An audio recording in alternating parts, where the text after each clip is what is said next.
Okay mga boss, ito na yung yung CT125 na tinesting natin kahapon.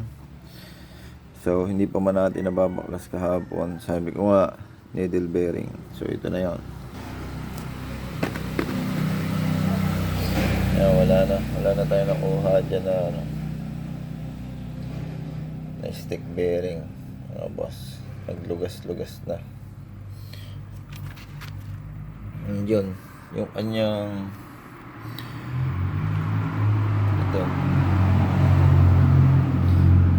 yung kanyang shaft transmission input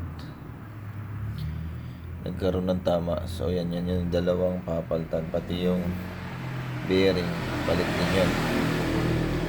Kaya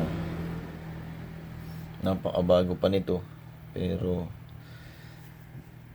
sira agad yung needle bearing. So yun yung sinasabi ko mga boss, na kung bakit nasisira ito. Kailangan ito ng may oil passage. Yan dyan.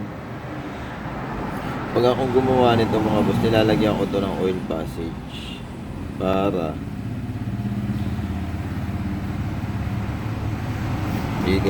ito, para hindi yan madurog agad.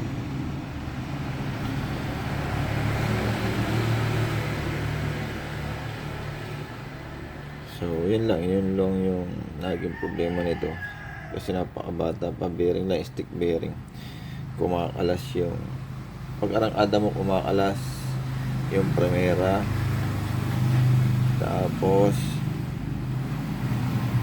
umiipit na. Halimbawa, pag takbo mo, pag clutch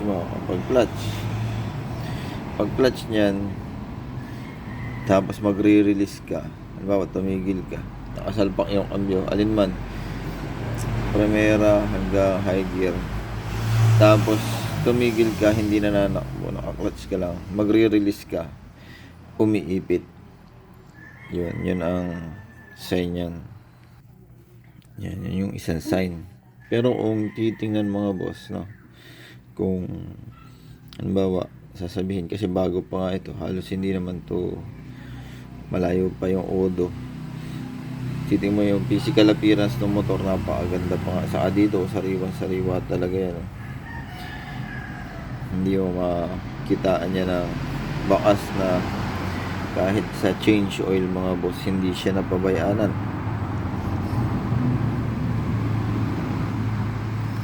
Kaya lang, ito, ang pasada nito mga boss, bayan-bayan lang, hindi siya gaano nahahataw. Yung sa city, yung malalayong takbo, hindi ito tumatakbo ng ganon.